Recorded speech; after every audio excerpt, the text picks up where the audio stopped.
Palabra viva.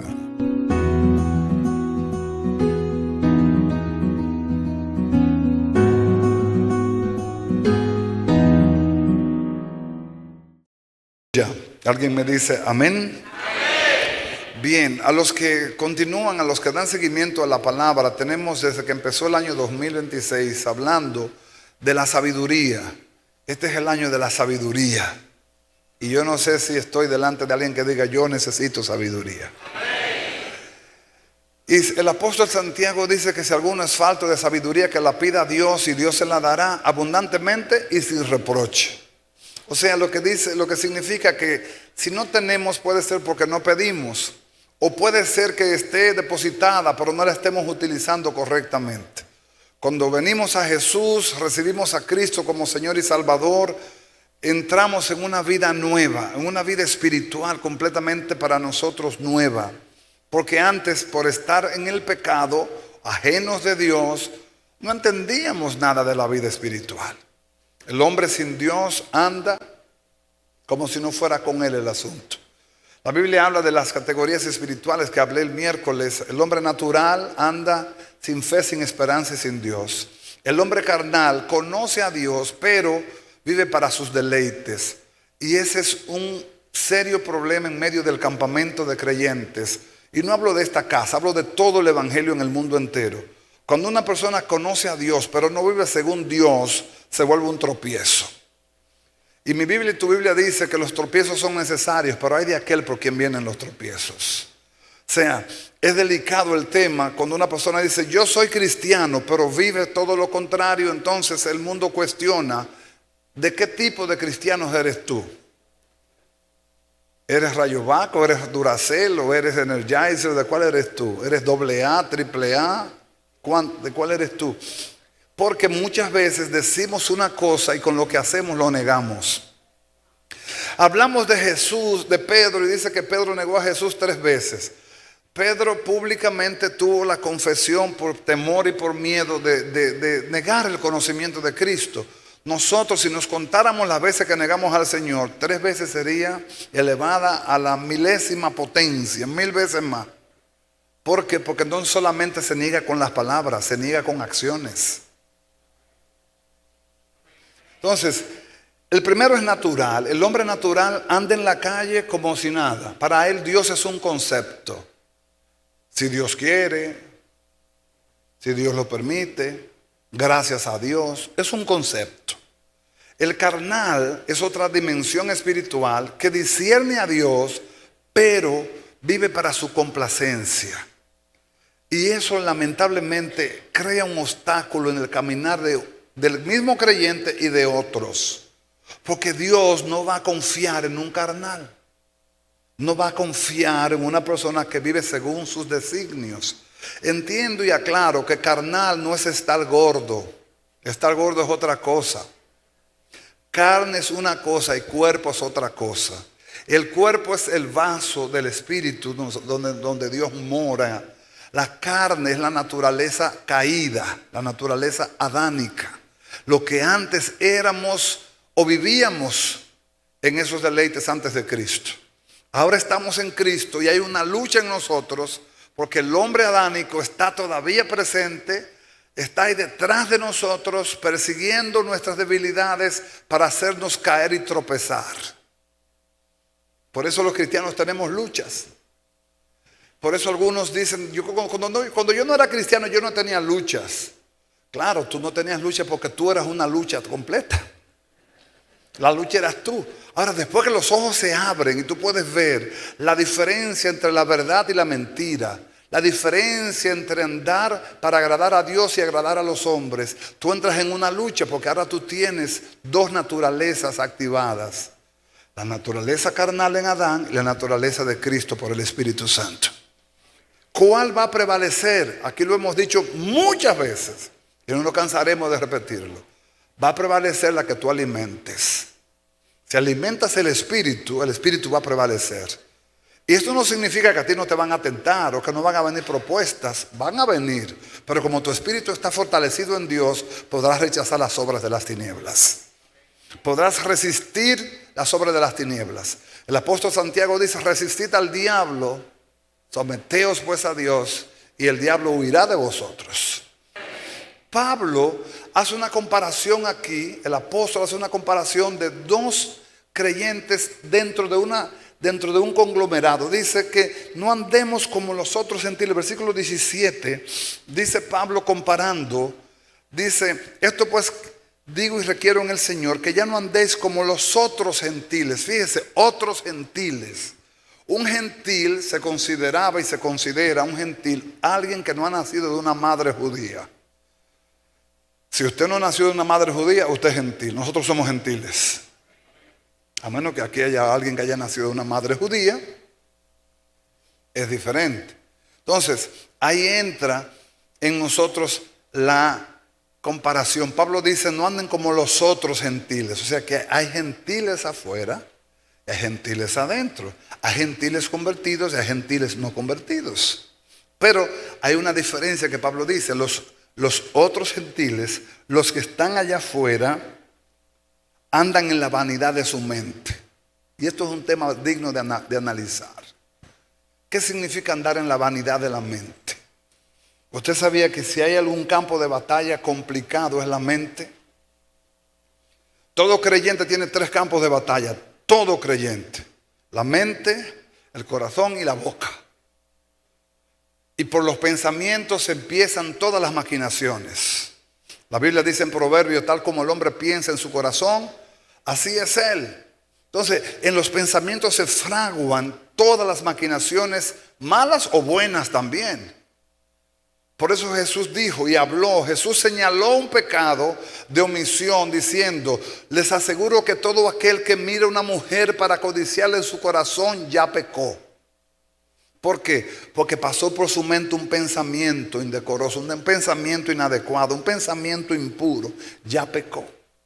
Por eso nosotros tenemos que ir a diario al trono de la gracia, a pedirle a Dios que nos restaure. Porque no es que estemos pensando en un pensamiento de lujuria, pero a veces pensamos cosas o decimos cosas que no son agradables a Dios. Y quizás usted la mira como son pequeñeces. Bueno, esas pequeñeces son las que echan a perder el viñedo muchas veces. Porque se van acumulando y se constituyen un estilo de vida. Miren, cuando una persona es llamada al ministerio, hay 3 aspectos en el liderazgo que se debe tomar en cuenta. Quizás usted dirá: pero esto es una predicación, una clase de liderazgo. Las 2 cosas. Cuando una persona es llamada al ministerio, se va a encontrar con 3 obstáculos. 1, la duda. La duda es porque la duda es todo lo opuesto a la fe. Y sin fe es imposible agradar a Dios. Y todo el que es llamado debe creer que el que le llamó le va a respaldar en el camino. Obviamente vendrán obstáculos. Eso no significa que el que es llamado simplemente es llamado y ya Dios le va a entregar todo a pedir de boca. No, hay un precio a pagar. Hay un crecimiento que va a costar. Una madurez que no llega por correo ni se descarga de una aplicación. Hay que pagar un precio. Por eso hay muchos que brincan ese segundo punto. Y a mí me da un poquito como de apuro cuando oigo muchos creyentes que dicen: Dios al que llama respalda. Eso es verdad.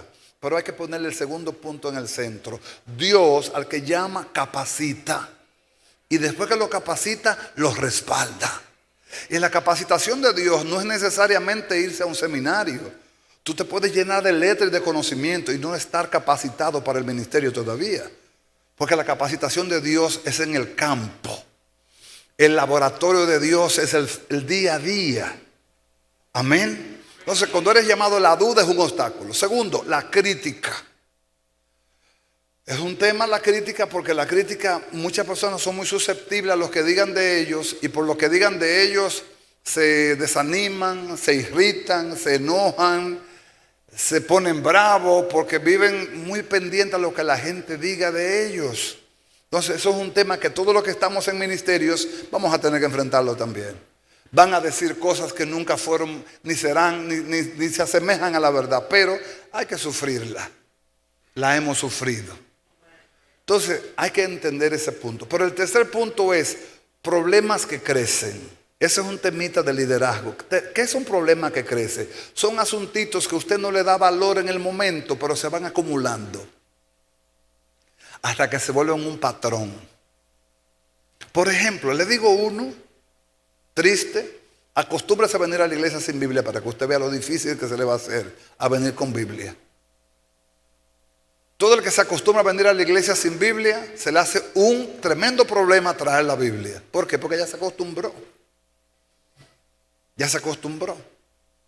Si no tuviéramos proyección, no leyeran. ¿Por qué? Porque no consideran la Biblia importante. La Biblia no es parte de su ir a la iglesia. No. Ir a la iglesia es como si fuéramos para el parque, con la mano en los bolsillos, un chicle en la boca, y vamos para la iglesia. Allá la leen, el pastor está ungido. No, hermano, traiga su Biblia.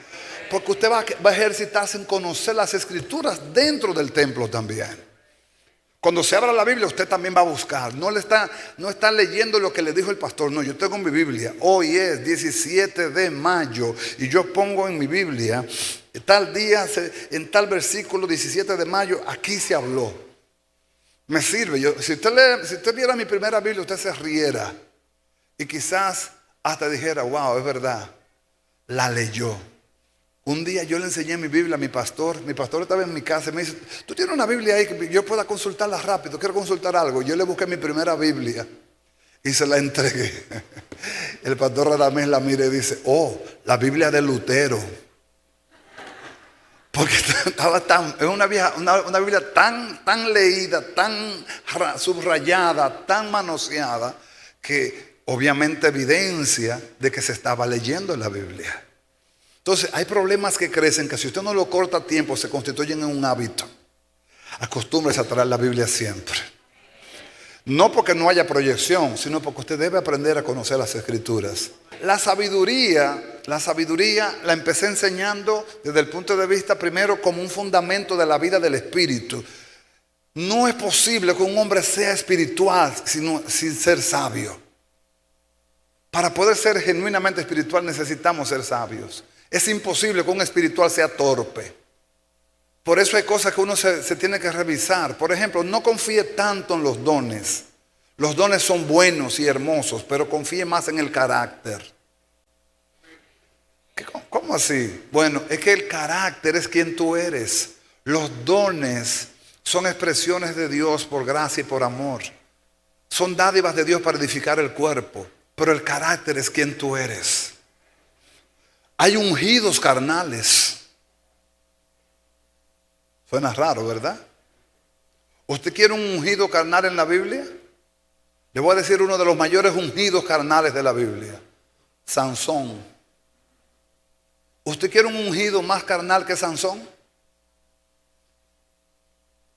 ¿O usted quiere un carnal más ungido que Sansón? No.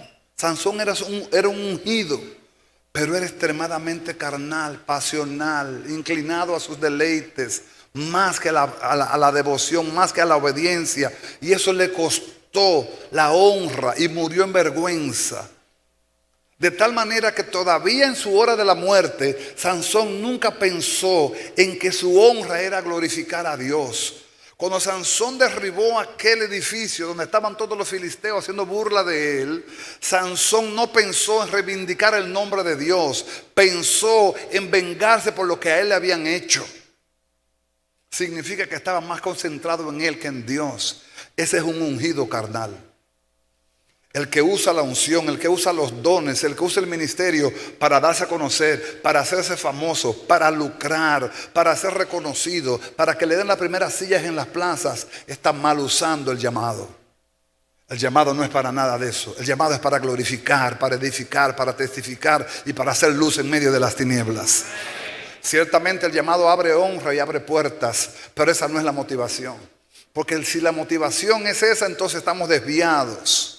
Amén, mis hermanitos. Entonces Pablo habla de los gentiles que tienen la mente envanecida.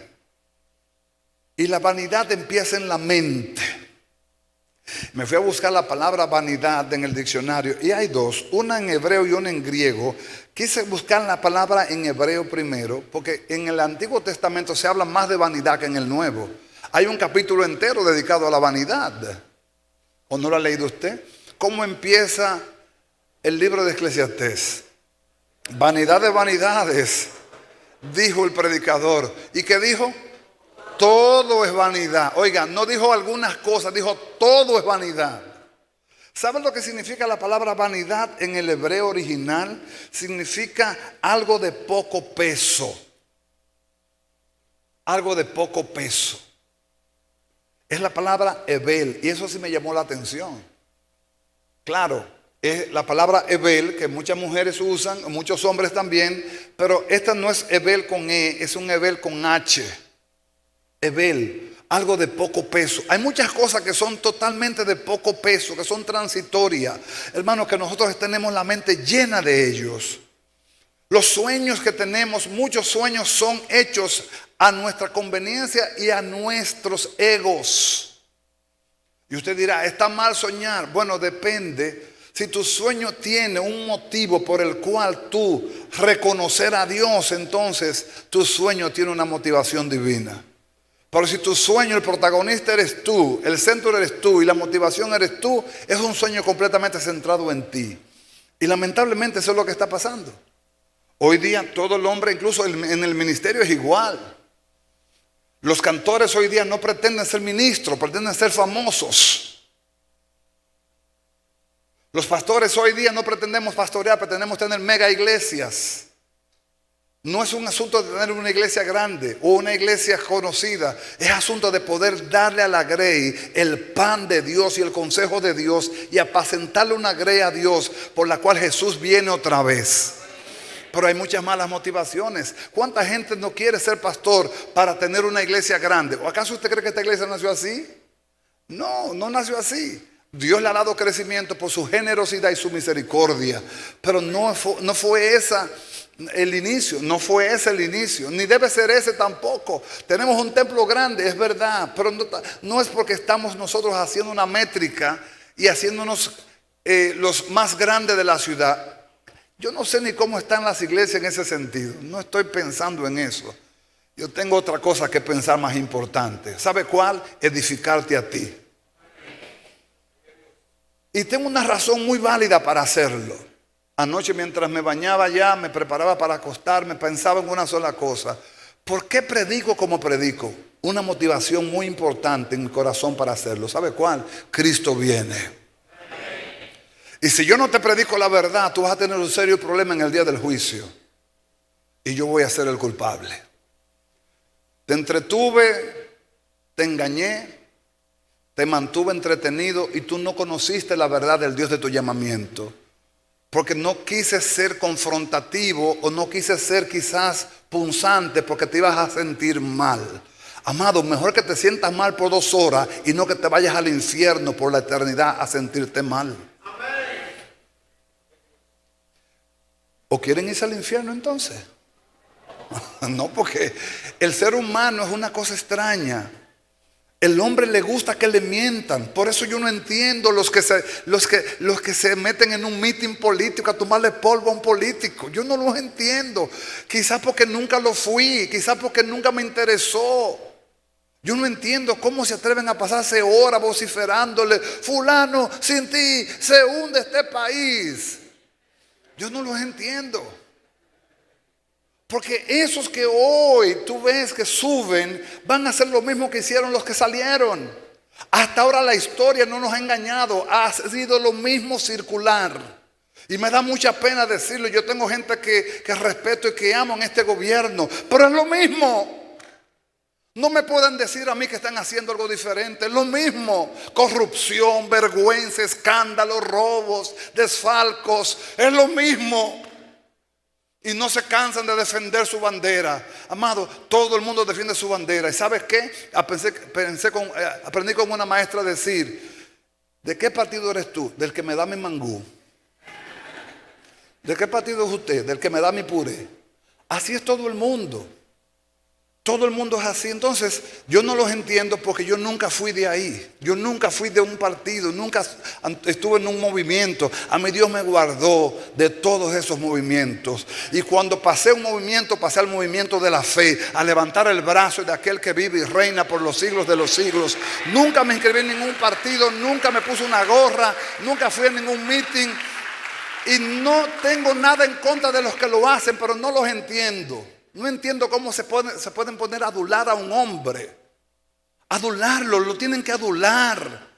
para poder ver si Él gana, que le den un carguito. Amado, a Dios no hay que adularlo, a Dios hay que agradarlo. Y si Dios se agrada, Él te bendice y te da más de lo que tú pides y puedes entender.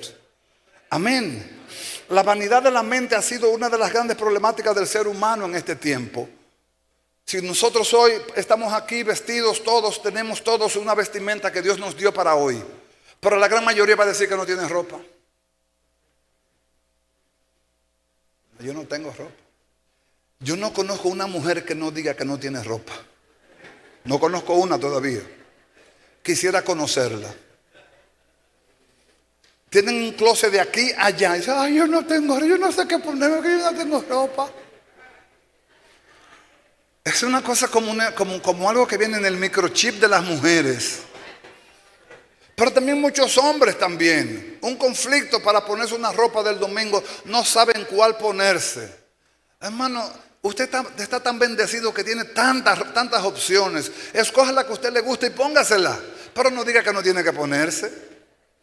Ay, yo no encuentro qué ponerme. Tengo una santa tensión. Tengo 16 camisas, 8 trajes, 16 pares de zapatos y no sé qué ponerme. Estoy preocupado. La vanidad de la mente. Igual con las cosas visibles. Hoy día la vanidad es un negocio y siempre lo ha sido. Siempre lo ha sido. Amados, si ustedes estudiaran cuánto deja la cosmetología a nivel del mundo, es uno de los negocios más lucrativos del mundo, la cosmetología. Ya en España se está haciendo una cápsula para meter a las personas, supuestamente para que duerman ahí. Y en ese estado de dormitar, tú puedes ser regenerado en tu colágeno, puedes ser regenerado en tus células. Y están en un experimento. Y la gente está haciendo ya fila para inscribirse. Y yo hago una meditación, como dice mi pastor, se morirán más en salud, pero se morirán. Es la verdad. Se morirán con menos arrugas, pero se morirán. Entonces, la vanidad de la mente no solamente tiene que ver con lo que se ve, es con lo que uno también no ve. Porque hay un concepto de sí muchas veces que uno mismo no lo sabe expresar, pero hay gente que se gusta a sí mismo. ¿Aló? Claro, eso no vinieron al culto hoy. Ustedes saben que hay una enfermedad que se llama selfie. Que ha habido personas que han muerto tirándose selfie. Que se han ido por precipicio tirándose selfie. Que se han ido, que se han caído de puente tirándose selfie. ¿Y qué usted cree que persigue un selfie? Es verse a sí mismo. Porque un selfie es verse a usted mismo. Amado, si yo quiero verme a mí mismo en un espejo y me veo yo y se acabó. Pero no, es que no solamente me quiero ver yo quiero que el mundo me vea. Por eso, si nosotros analizamos bien, hay un serio problema en la mentalidad de la gente. Amado, tu intimidad es tu intimidad. Yo le tengo prohibido a mis hijos, prohibido terminantemente, si salimos a comer, que suban donde estamos comiendo, que suba lo que estamos comiendo. ¿Qué le importa a la gente lo que yo como? ¿Dónde yo como? ¿Con quién como? Pero hay gente que quieren que sepa que estaban comiendo en Altavista, en Jarabacoa. ¿Qué me importa a mí que tú estabas comiendo en Altavista, en Jarabacoa? Pero tú quieres que se sepa, para que vean tu estatus. Hay un problema aquí, y en muchos cristianos igualito. Amados, tenemos que ser sinceros. Hay cosas que nosotros tenemos que superar. Todavía hay mucha vanidad en la mente de los creyentes. Y yo no he llegado a la palabra que quiero llegar, que es la palabra entendimiento. ¿Sabe usted quién tú eres? ¿Entiendes tú quién tú eres? ¿Sabes tú a quién tú representas? Nosotros ya no vivimos para sí, vivimos para Cristo. Estamos en este mundo terrenal, tenemos que comer y vestir, es verdad. Cuidar este cuerpo es verdad. Higienizar este cuerpo es verdad. Mantenernos lo mejor que podamos es verdad. Pero no vivimos para mostrarnos ni para exhibirnos. No somos productos. Aún los que son modelos o las que son modelos, yo creo como que es un trabajo bastante incómodo. Tú vivir para exhibirte. Y el exhibicionismo también pasa en el ministerio. La vanidad de la mente no es algo tan simple como parece. Porque tenemos un concepto de nosotros que queremos como que alguien lo valore, lo pondere o le dé un like. Y perdónenme las mujeres, pero tienen que parar un poquito porque es demasiado selfie haciendo piquito y enseñando la colita.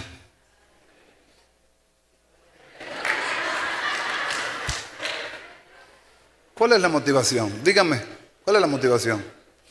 Que alguien diga, ay, tú sí estás linda, ay, pero mira, mi amor. Si usted es una mujer que tiene criterio de sí misma, usted sabe que Dios le va a tener un varón, un hombre o una mujer, si es varón, que usted no tiene por qué estarse exhibiendo como si fuera un par de zapatos en una vitrina. Yo respeto a los que lo hacen, no digo que estoy de acuerdo con ellos, los respeto. Háganlo porque esa es su vida. Pero me da a entender a mí que todavía hay mucha vanidad en la mente.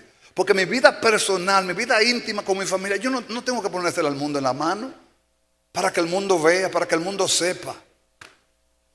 Mano, eso es vanidad de la mente. Y si usted quiere, estúdielo y hágase una revisión, eso es vanidad de la mente. Porque si usted se tira una foto bonita con su familia, tómela, guárdala para usted, póngala, imprímala, póngala en su sala, en su casa. Y cuando usted la vea, diga, wow, qué familia tan linda tengo yo. No, pero la vamos a subir para que el mundo sepa que tengo una familia bonita, o que yo estaba en la Estatua de la Libertad, o que yo estaba... Óigame, hermano, todavía no logro entenderlo, pero tengo que respetarla. Ese es mi deber. Ahora, ¿por qué dice Pablo esto? Primero dice, porque tienen el entendimiento, ¿cómo? Entenebrecido. Y aquí vamos a entrar. El tercer pilar de la sabiduría es el entendimiento. 1, el temor de Dios. 2, el conocimiento. Y 3, el entendimiento. Entendimiento y conocimiento se parecen, pero hay una diferencia. Y es que el que entiende puede aplicar lo que sabe. Y hay gente que sabe que no lo puede aplicar. Entonces, no necesariamente el conocimiento es suficiente. Necesitamos entendimiento para poder aplicar lo que sabemos. Por eso es que hay una diferencia entre conocimiento y entendimiento. Hay gente que sabe muchas cosas, pero no lo puede aplicar. Entonces, en la aplicación está la diferencia. Todo mensaje que usted escuche los que escuchan predicadores aquí o en redes o donde quiera, todos los mensajes tienen dos caras. Uno, el explicativo, donde el predicador expone, explica, y el aplicativo, donde lo que te explicaron tiene que llevarlo a un campo de acción. ¿Me comunico, mis hermanitos? Entonces, yo te estoy diciendo, hay una diferencia entre conocimiento y entendimiento. El que conoce, sabe, tiene teoría, tiene información, tiene data, tiene input. Pero el que entiende puede tomar esa data y hacer de eso una acción.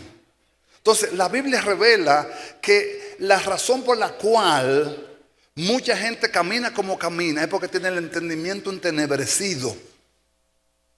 Y la palabra entenebrecido te la voy a definir según el diccionario para que puedas un poquito más o menos concatenarla. Entenebrecido significa, representa un estado espiritual de ignorancia voluntaria, dureza de corazón y ceguera moral debido al pecado. Cuando una persona se obstina en pecar, puede ser el genio que sea y no tiene la capacidad de llevar sus conocimientos a la acción. Le voy a dar un ejemplo que posiblemente usted lo haya vivido y lo haya tenido que sufrir. ¿No conoce usted personas que son súper inteligentes y son adictos a las drogas? ¿No conoce? Alguien levante la mano si ha tenido esa experiencia. Oiga, cerebro, estamos hablando de personas cerebro, un cerebro y un adicto a la droga el tipo. O un cerebro y es un alcohólico. Un cerebro y tiene una atadura de juego. Ludópata, vive jugando. Y usted dirá, pero ¿cómo es posible que un tipo que tenga una ingeniería, un título de ingeniería, un máster en tal y tal cosa, y tenga un buen trabajo, siempre tenga que estar buscando dinero prestado porque todo lo juega? El problema es que la mente está entenebrecida, la mente está en tinieblas. Aunque su conocimiento intelectual de lo terrenal está muy elevado, su mentalidad está oprimida. Y el pensamiento oprimido no lo deja reaccionar coherentemente. Él quisiera hacer algo diferente, pero sus pensamientos están entenebrecidos. Y la palabra entenebrecido significa... Bueno, en el original, en griego, es la palabra escotizo, que significa estar oscurecido, cubierto de tiniebla, perdieron la luz, refiriéndose específicamente a la mente y al entendimiento. Está ciego, está alejado de la verdad de Dios. No se sorprenda con esto que le voy a decir. Si se sorprende, no me preocupa. Muchos hombres de Dios y mujeres de Dios de fama mundial haciendo tonterías en los púlpitos. Tonterías que uno dice, Dios mío, pero un hombre de esta estatura haciendo eso en el púlpito, ¿cómo es posible? Y uno se rasca la cabeza y dice, algo no anda bien aquí. Y lo que posiblemente no anda bien es que empezó una práctica indecorosa, incorrecta, a trabajar por debajo hasta que llega a un nivel de hacerse un hábito y entra en la dimensión de depender más del don que del Dios del don. Y eso es un error que cometemos muchos ungidos. Amado, cuando usted suba a una predicación, a una plataforma a predicar, nunca dependa del don, dependa del Dios que le dio el don. Porque los dones pueden traicionarte en un momento dado. ¿Por qué? Porque Dios puede entregarte a vergüenza, aun tú tengas el don. El don es dado por Dios para la edificación de tu iglesia, de su iglesia. Pero si tú usas el don para gloriarte, Dios puede usar el don para avergonzarte también. Aquí la hemos hecho. Una historia de un jovencito que se graduó del seminario. La mejor nota del seminario. La hemos hecho la historia aquí. Y el muchacho... lo tomaron como el modelo para dar el discurso de la graduación. Fue el mejor estudiante. Los mejores son los mejores. Los magna cum laude, los summa cum laude, son esa gente que lo ponen ahí en la graduación. Y el muchacho fue la mejor nota. Lo pusieron a dar el discurso. Cuando llamaron, y ahora con nosotros el estudiante insignia de esta promoción, Periquito Pérez. Y sube Periquito Pérez muy orondo al púlpito. Sube, empieza a predicar y en la predicación se volvió un disparate. Ni él mismo se entendía. Cuando bajó del púlpito, se fue a su maestro y le dijo, maestro, ¿y qué fue lo que me pasó? Ni yo entiendo. Entonces el maestro le dijo, si tú hubieses subido como bajaste, hubiese bajado como subiste. Tú subiste muy orondo, tú subiste muy altivo, tú subiste muy confiado en ti. Y Dios te avergonzó en el medio del campamento. En estas cosas nadie es suficiente. Necesitamos al Señor. No hay capacidad, no hay intelecto, no hay habilidad humana que pueda ser suficiente para edificar la iglesia. Podemos tener las habilidades de oratoria y de conversación como para poder entretener a una audiencia, pero edificarla tiene que ser por el don, por la gracia del Espíritu Santo. No es lo mismo simplemente motivar a una persona. Por eso hay predicadores que se están confundiendo entre un predicador y un motivador. Son dos cosas diferentes. El motivador procura ensalzar lo humano en ti. El predicador procura levantar lo espiritual en ti.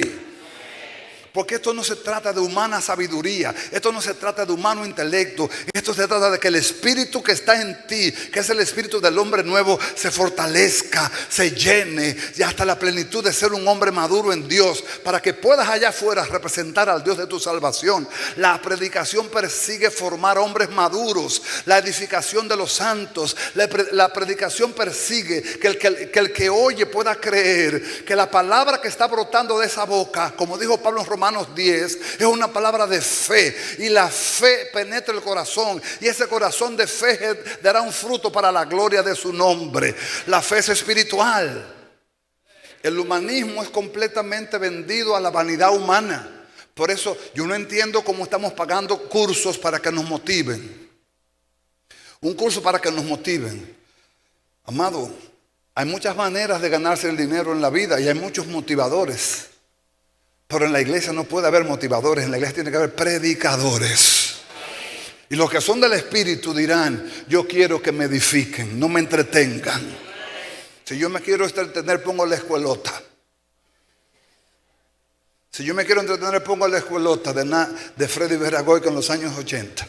Pero si yo quiero edificarme, yo vengo a la iglesia. Quiero un predicador que esté lleno de la palabra de Dios, que esté lleno del Espíritu Santo y que me dé palabra de Dios. No tengo tiempo para entretenerme, quiero edificarme.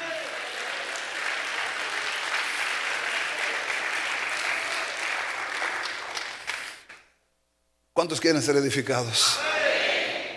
Gloria a Dios por ustedes. Sean exigentes a los predicadores. Exíjanos. Dame palabra, pastor. Dame palabra, pastor. Aunque me confronte, aunque no me guste, pero que cuando yo salga por esa puerta sea un mejor hombre, una mejor mujer, un mejor siervo de Dios, que represente bien a Dios, porque esa es mi gloria. Que donde quiera que yo vaya un día la gente pueda decir, he aquí un verdadero israelita en cuyo espíritu no hay engaño, porque fuiste edificado. Esa debe ser la preocupación de los predicadores. No es tener iglesias llenas, es tener iglesias edificadas. Venga conmigo a la Biblia. Esto está buenísimo. Hechos capítulo 8. Vamos a leer un versículo interesante sobre lo que significa muchas veces leer y no entender. Creo que nos ha pasado a todos aquí. Hechos capítulo 8 del 26 al 38. Este capítulo narra la historia de un hombre llamado Felipe, que fue llevado por Dios a Samaria para que se cumpliera la delegación de Jesús en Hechos 1:8. Ustedes recuerdan Hechos 1:8, Jesús dice, y me seréis testigos en Jerusalén, en Judea, en Samaria y hasta lo último de la tierra. ¿Lo han oído eso, verdad? Entonces, ahora se había cumplido la palabra. Judea, Jerusalén recibió la palabra.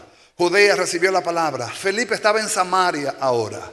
Se estaba cumpliendo la palabra, pero faltaba un punto. Dice lo último de la tierra. Y dice aquí, ¿llegó conmigo? Bueno, gloria al Señor. Dice, un ángel del Señor habló a Felipe, diciendo, levántate y ve hacia el sur por el camino que desciende de Jerusalén a Gaza, el cual es desierto. Entonces se levantó y se fue. Sucedió que un etíope, eunuco, funcionario de Candace, de la reina de los etíopes, el cual estaba sobre todos sus tesoros, y había venido de Jerusalén para adorar. Marque eso ahí. ¿Para qué fue que fue a Jerusalén? Para adorar. Fue a Jerusalén para adorar. Volvía sentado en su carro y leyendo al profeta Isaías. ¿A quién leía? Fíjese, dos cosas importantes en un creyente: adorar y leer las escrituras. Eso es importantísimo. Entonces, y el Espíritu le dijo a Felipe, acércate y júntate a ese carro. Acudiendo Felipe le oyó que leía al profeta Isaías y dijo, pero ¿entiendes lo que lees? ¿De qué estamos hablando? Del entendimiento, ¿verdad? ¿Entiendes lo que lees? Él le dijo, ¿y cómo podré si alguno no me enseñare? Y rogó a Felipe que subiese y se sentara con él. El pasaje de la escritura que leía era este: como oveja a la muerte fue llevado, y como cordero mudo delante de él, del que lo trasquila, así no abrió su boca. En su humillación no se le hizo justicia, mas su generación, ¿quién la contará? Porque fue quitada de la tierra su vida. Respondiendo el eunuco, dijo a Felipe, te ruego que me digas, ¿de quién dice el profeta esto? ¿De sí mismo o de algún otro? Entonces Felipe, abriendo su boca y comenzando desde esta escritura, le anunció el evangelio de Jesús. Y yendo por el camino, llegaron a cierta agua. Y dijo el eunuco, aquí hay agua, ¿qué impide que yo sea bautizado? Felipe dijo, si crees de todo corazón, bien puedes. Y respondiendo dijo, creo que Jesucristo es el Hijo de Dios. Y mandó parar el carro y descendieron ambos al agua, Felipe y el eunuco, y le bautizó. Amén. Busquemos una enseñanza en esto. Este hombre había venido de Etiopía, de lo último de África, a Jerusalén a adorar. ¿A qué fue que fue a Jerusalén? Lo dice la Biblia, adorar. Adorar es rendirle devoción al Dios de Israel. Rendirle la devoción al Dios de Israel. Rendirle culto al Dios de Israel. Él vino a adorar. En el camino, parece que esta persona no era un simple mortal común, tenía posesiones, porque para tener un rollo de la ley en ese tiempo, no un cualquiera lo tenía. Eso no era algo tan simple, como que una persona tuviera un rollo de la ley. Este lo tenía. ¿Por qué? Porque tenía cierto nivel.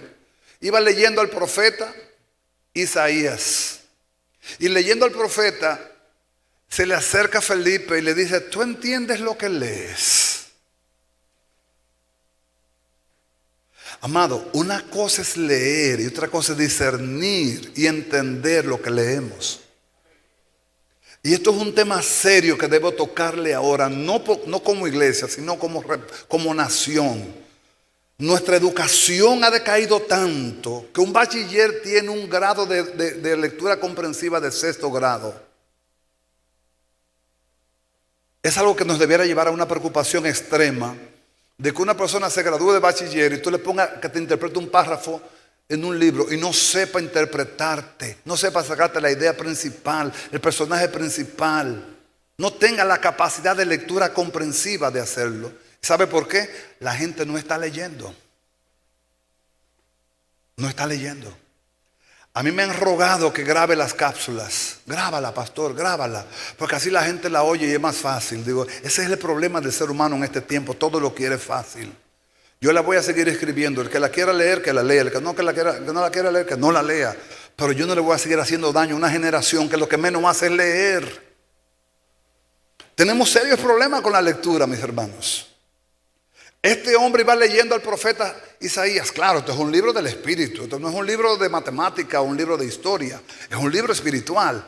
Y al estar leyendo un libro espiritual necesita el Espíritu Santo que se lo revele. Pero iba leyendo muy bien al profeta y después que lo iba leyendo le pregunta a Felipe, ¿tú entiendes lo que lees?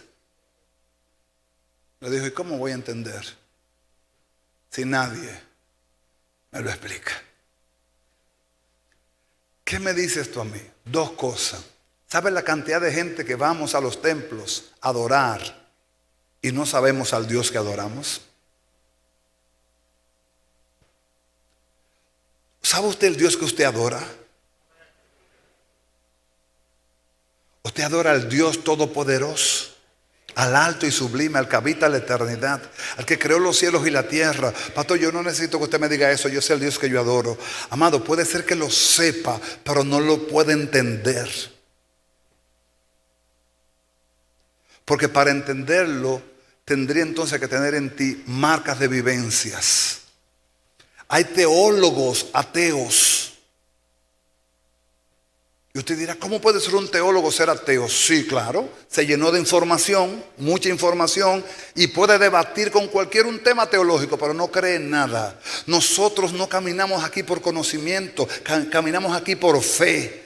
El conocimiento es importante y relevante en la medida que vamos creciendo en Dios para poder defender la verdad que creímos con nuestra vida. No con argumentos, porque los argumentos llevan a división tarde que temprano y llevan a heridas tarde que temprano. A mí particularmente no me interesan. El que quiera discutir, que discuta, pero a mí no me interesan esas cosas. Yo lo dejo que la gente discuta y que hable, y que diga y vire, lo que yo le dé la gana, pero no me interesan, porque no llevan a nada bueno. Al final, la iglesia se ha dividido por muchos argumentos. El conocimiento es bueno, pero cuando tú entiendes, tú aplicas. Es diferente. Por eso en 25 minutos, 30 va a terminar este servicio. Nos vamos a ir de aquí. ¿Cómo yo me daré cuenta de que tú entendiste? Si tú puedes aplicar lo que te expusieron hoy. Despierta a su hermano y dígale, despierta hermano, despierta. Sí, porque el Padre es bueno, misericordioso en gran manera, lento para la ira, ágil en misericordia. Habla el Señor y habla el Señor, pero nosotros estamos todavía en nuestra vana manera de vivir, ajenos a la vida de Dios. Y Dios vuelve y habla y nosotros seguimos en nuestro mundo igualito. Hasta que Dios dice, bueno, voy a tener que buscar un medio de que este hombre me entienda. ¿Cuándo saben que Dios busca medios para que el hombre lo entienda? Y no necesariamente tiene que ser un medio subversivo. Dios busca medios extrañísimos para hablarnos. El profeta de fuego fue, ¿quién fue el profeta de fuego? Vamos a ver, ¿quién fue el profeta de fuego? Elías. Elías vivió una expresión de gloria que ningún otro hombre lo ha vivido en la tierra. Cuando se necesitaba lluvia, Dios mandó fuego. Mandó fuego. Elías conocía el fuego, Elías conocía la lluvia, Elías conocía el viento. Pero en un momento que Elías entró en pánico por la amenaza de la reina, se escondió detrás en una cueva, se encuevó. Hay una enseñanza ahí, pero no la voy a tocar. Vino un terremoto y sacudió la tierra, y dice, y Jehová no estaba en el terremoto. Vino un viento recio y Jehová no estaba en el viento. Vino un fuego abrasador y Jehová no estaba en el fuego. Vino un viento apacible y dice que Jehová le habló. Lo peor que le puede pasar a un creyente es meter a Dios en una estructura. Dios hace como Él quiere, cuando Él quiere, porque Él quiere, porque Él es Dios y porque para siempre es su misericordia. No te haga una estructura, deja que Dios sea Dios. Let God be God. ¿Ha oído la historia de Naamán el sirio? ¿Ha leído la historia? Te estoy parafraseando porque así voy más rápido contigo. Naamán el sirio era un capitán del ejército, era un hombre de alta gama, un hombre de alta jerarquía en el ejército sirio. Él cayó enfermo de una enfermedad que en aquel tiempo no había cura. Lepra, pero tenía una sirvienta que era judía y la sirvienta sabía que su amo tenía lepra. Y esta sirvienta le dijo a su ama, mira, si mi amo va a Jerusalén, allá el varón de Dios podrá orar por él y Dios sanarlo. Y la mujer le dijo a su esposo, Naamán, mira, hay un profeta en Israel que ora por los enfermos y Dios los sana. Y de repente él dijo, ¿en serio? Sí, ve. Preparó todos los asnos, preparó regalos, preparó presentes. Y él iba con un acondicionamiento mental. Naamán iba pensando, como yo soy Naamán, capitán del ejército sirio, cuando yo llegue a la casa del profeta, el profeta va a echar la alfombra roja y van a tocar tamboril y abran puertas, acaba de llegar al sitio Naamán el sirio. No fue así. Naamán llegó a la casa de Eliseo.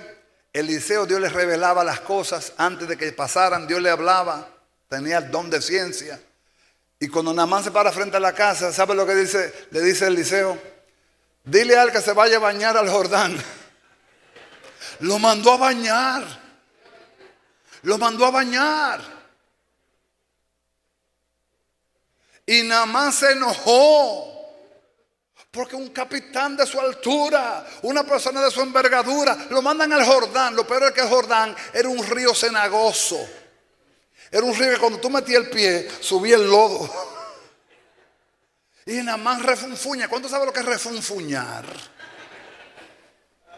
Yo refunfuño, tú refunfuñas, él refunfuña, vosotros refunfuñáis.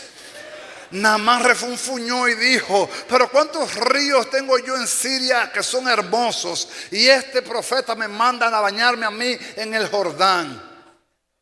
Iba enojado. Pero entonces uno de los criados de Naamán le dice, mi señor, el profeta dijo que vayas al Jordán, y él es el profeta de Dios, y él es el hombre que tiene la revelación de Dios, y el que está enfermo eres tú. Y a ver, tú eres el que decide. Tú eres el que decide. Hasta que Naamán dijo, es verdad, hombre, y estamos aquí entre hombres. Se metió al Jordán 7 veces, como le dijo el profeta. A la 7ª vez, la piel de Naamán como la de un niño sano. ¿Sabe lo que quiso Dios enseñarle a Naamán? Que Dios no cabe en una estructura. Dios es más que una estructura. No estructures a Dios. Él hace como Él quiere, cuando Él quiere, porque Él quiere, de la forma que Él quiere. Pero Él sigue siendo el mismo Dios de ayer, de hoy y de siempre. No lo expectes a tu manera. Él puede venir como Él quiera. Por eso necesitamos la mente entendida de que Dios opera por caminos misteriosos, no necesariamente como yo quiero, como Él quiere hacer. Y Él lo hará como Él quiere hacer, porque ese es donde Él va a glorificar su nombre. Dios no se va a someter a mis designios, yo tengo que someterme a los de Dios. Si entiendo la soberanía de Dios, entenderé que Dios va a hacer las cosas a su estilo y a su modo y en su tiempo.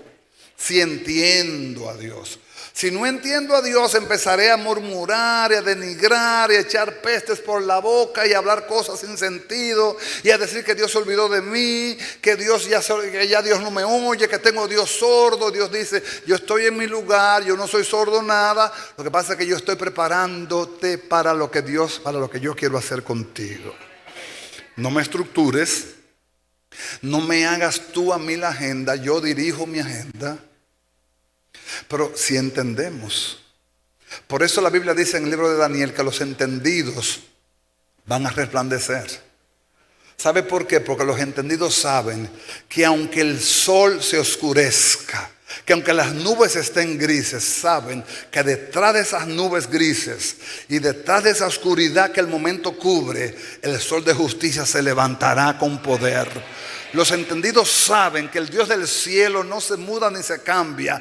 Los entendidos saben que el Dios del cielo es fiel en prometer y en cumplir. Y si Él lo dijo, Dios lo hará.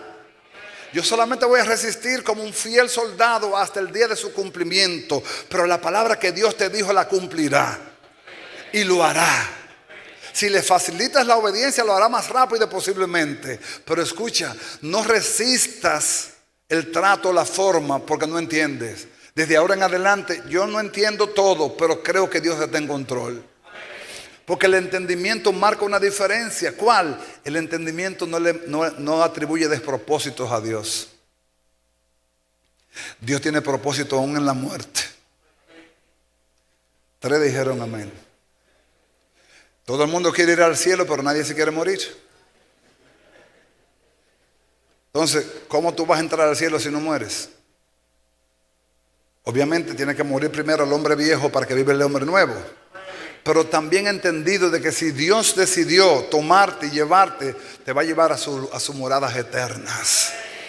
De nada hago caso, como dijo Pablo, de ninguna cosa, sino que termine mi carrera con gozo. Los que murmuran, murmurarán. Los que critican, criticarán. Los que no entenderán, hablarán como no entendidos. Pero los que entienden a Dios saben que Dios está en su trono y que Él no se ha movido, que su brazo no se ha cortado para salvar, que Él es el mismo Dios de ayer, de hoy y de siempre, que nada es imposible para Él, que muchas son las aflicciones del justo, pero de todas ellas le librará Jehová, que Jehová puede procesarte por un momento, pero para la postre te hará bien. Que Dios es como el sembrador sabio que prepara la tierra antes de sembrarla. Y si se está preparando, posiblemente metió el ladrillo, metió el rastrillo, y el rastrillo está rasgando la tierra y duele. Pero lo que está haciendo Dios es preparando la tierra para que cuando la semilla caiga reproduzca al 30, al 60 y al 100 por uno. Te están rastrillando ahora, duele, pero resiste, mi hermano, porque cuando la semilla de gloria caiga sobre ti, vas a ser un cristiano fructífero al 30, al 60 y al 100 por uno. Habla como un entendido, no como un torpe.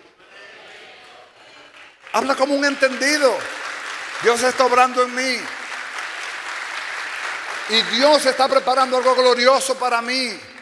Yo no he entendido el proceso ni lo entiendo del todo, pero yo sé que la gloria postrera será mayor que la gloria primera. Lo que Dios está preparando en mí es algo que no lo puedo entender, pero lo puedo creer. Algo grande viene sobre mí, algo Dios va a hacer con mi vida y lo va a hacer para la gloria de su nombre. Me duele el quebrantamiento, me duele la aflicción, pero en medio de todo yo me gozaré en Jehová, el Dios de mi salvación, y levantaré un cántico nuevo y no voy a atribuir despropósitos. No entiendo todo, pero soy entendido de que Dios está en control. Quizás no tengo toda la revelación del Apocalipsis hasta el Génesis o Génesis al Apocalipsis, pero entiendo esto: Dios es fiel a sus promesas. Él me tomó en sus manos y yo soy barro que Él está formando para hacer una vasija de gloria, para su honra y para su excelencia. Yo voy a resistir aquí hasta que Dios cumpla su propósito, en el nombre de Jesús. Pero que no se abra mi boca para atribuir despropósitos. que no ande yo en un espíritu desviado y que atribuya despropósito. No, Dios está en control. Dios sabe lo que está haciendo. Dios sabe el por qué o el para qué. El momento no lo entiendo, pero yo sé que al final Él tiene algo bueno reservado. Y estamos en tiempos proféticos. La iglesia tiene que entender que hay dificultad por todos lados, pero Dios a todo le va a sacar provecho. Porque aunque el mundo anda angustiado, la iglesia tiene que estar apercibida y capacitada para poder consolar a los que vienen de afuera corriendo, buscando auxilio, porque se están asfixiando por el pecado y por la maldad del mundo. La iglesia tiene que estar apercibida. Si la verdad profética es que antes de que Cristo venga va a venir una gran cosecha a la iglesia y un avivamiento cubrirá la tierra, la iglesia tiene que estar preparada para recibirlo. Porque no te creas que si viene un avivamiento la gente va a venir llena de gloria y de gracia. La gente va a venir herida, golpeada y maltratada por el mundo. Entonces la iglesia tiene que estar preparada con mucho aceite, con muchos paños frescos, con mucha agua limpia para sanar a los heridos, para fortalecer a los caídos, para darle aliento a los desvalidos. Porque para eso Dios te preparó primero, para que cuando venga la lluvia postrera, oh gloria a Dios, tú estés preparado. Viene una gloria postrera, viene una gloria postrera, viene un awakening, viene un despertar. Dios lo hará, pero lo va a preparar su iglesia primero. Para que cuando lleguen tú tengas en tu mano el testimonio de vida y decirle: the way I see you, I was like that. Como yo te veo, yo estaba así también. Y el Dios que lo hizo por mí, también lo hará por ti. ¿Lo crees? Entonces, entendimiento importante para este tiempo más que nunca. ¿Lo recibe?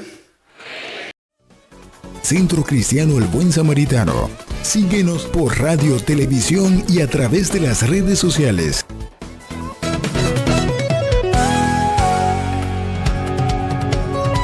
Palabra Viva. Este programa es producido y difundido gracias a la ayuda y ofrenda de hermanos y relacionados al Centro Cristiano El Buen Samaritano. Hasta la próxima entrega con más de Palabra Viva.